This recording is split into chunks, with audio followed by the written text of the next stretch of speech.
Et si tout ce qu'on croit savoir sur l'alimentation moderne avait en fait été pensé, façonné par les géants de la cigarette? Ça paraît fou, hein? Pourtant, c'est l'affirmation absolument explosive qu'on va décortiquer aujourd'hui. On va plonger ensemble dans ce que certains appellent le manuel du tabac. Et cette phrase choc, elle ne vient pas de n'importe qui. Elle vient d'un initié, un certain Calais Means. Et c'est là que tout commence. C'est une affirmation audacieuse, c'est le moins qu'on puisse dire. L'idée que les racines de ce qu'on mange aujourd'hui se trouveraient dans un endroit, disons, plutôt inattendu. L'industrie du tabac, rien que ça. Alors, pour comprendre comment on en est arrivé là, il faut faire un petit retour en arrière. Direction les années 80. À l'époque, l'industrie du tabac est vraiment sur la sellette. Les scandales sanitaires éclatent, l'opinion publique se retourne contre eux. Bref, ces géants qui sont richissimes cherchent un nouveau terrain de jeu, un nouvel endroit où investir leur argent et leur savoir-faire. Et ils l'ont trouvé dans nos cuisines. Et attention, on ne parle pas de petits investissements, de rien du tout, non, non. On parle des plus grosses transactions de l'histoire mondiale à cette époque.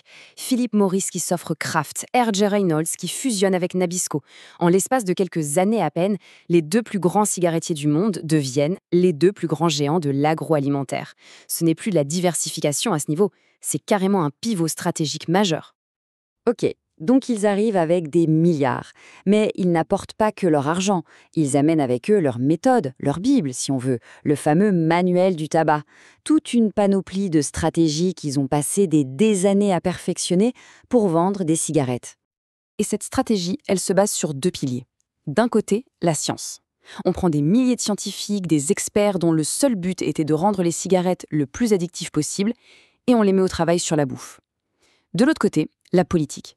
Toute la machine de lobbying incroyablement puissante qui a été bâtie pour défendre la cigarette, eh bien on la réoriente pour qu'elle s'occupe de l'alimentation. Et l'impact, on l'a vu tout de suite. Il ne s'agissait pas seulement de mettre de nouveaux gâteaux ou plats préparés dans les rayons. Non, c'était bien plus profond que ça. C'était une réécriture complète de l'idée même de ce que la société considérait comme une alimentation saine. Prenons un exemple que tout le monde connaît, la fameuse pyramide alimentaire des années 90. Eh bien, selon la source de notre analyse, ce guide de santé publique était en réalité un document marketing absolument génial pour les aliments ultra transformés.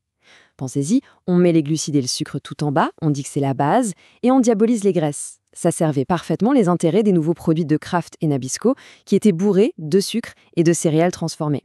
Le résultat, des décennies plus tard, il est stupéfiant. 70%. C'est un chiffre énorme. C'est la part que représentent les aliments ultra transformés dans l'alimentation d'un enfant moyen aujourd'hui. Et il faut garder en tête que ce sont des aliments qui, d'après notre source, ont été conçus avec la même expertise que celle utilisée pour rendre les gens dépendants à la cigarette. Mais alors, c'est quoi exactement ces aliments? De quoi ils sont faits? Eh bien, toujours selon cette même source, le socle de notre alimentation moderne repose sur ce qu'il appelle un trio toxique. 3 ingrédients qui n'existaient quasiment pas il y a un siècle, le sucre ajouté, les céréales ultra transformées et les huiles de graines. Et l'histoire des huiles de graines est particulièrement folle. Aujourd'hui, c'est la première source de calories dans le régime américain. Mais à l'origine, ce n'était pas de la nourriture, c'était un lubrifiant industriel. Un déchet de la production de pétrole de Rockefeller. Il a fallu un lobbying de tous les diables pour que ça soit approuvé pour la consommation humaine. Bon, on a parlé politique, on a parlé histoire, maintenant on va parler biologie.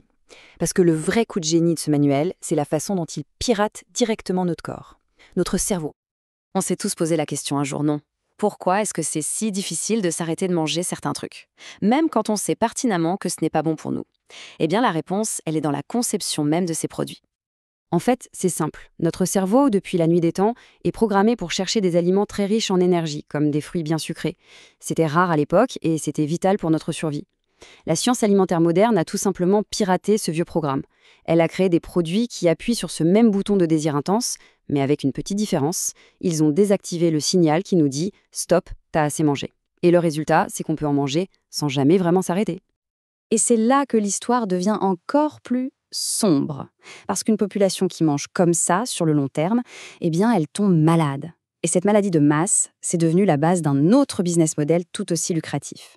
On a tendance à penser que les secteurs qui explosent en ce moment, c'est la tech, l'intelligence artificielle. Mais les chiffres, eux, racontent une toute autre histoire.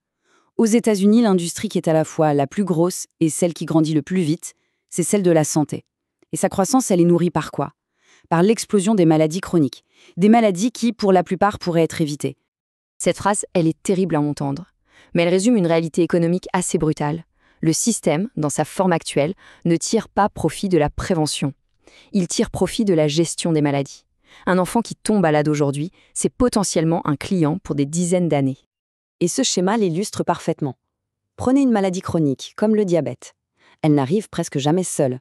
En moyenne, elle s'accompagne de 4 autres problèmes de santé, des comorbidités comme on dit. Chacun nécessite son propre traitement. Le patient n'est pas guéri, il est géré, il accumule les ordonnances, les médicaments et devient de fait de plus en plus rentable.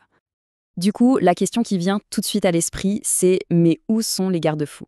Pourquoi est-ce que les grandes organisations de santé ne tirent pas la sonnette d'alarme? La réponse, toujours d'après la source, tiendrait en 3 mots: conflit d'intérêts. Regardez ce tableau, c'est assez parlant. L'Association américaine du diabète, qui est censée lutter contre le diabète, est financée par Coca-Cola. L'Académie américaine de pédiatrie, financée par les géants de l'agroalimentaire.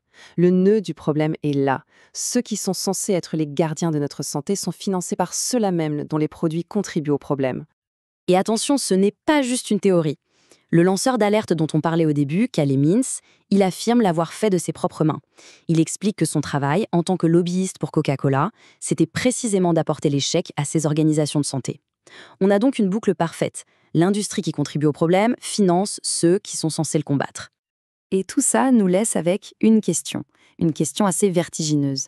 Si le système est bâti de telle sorte que la maladie est plus rentable que la santé, et si les gardiens, censés nous protéger, sont financièrement liés aux industriels, alors à qui peut-on se fier pour notre bien-être? C'est une question qui mérite d'être posée.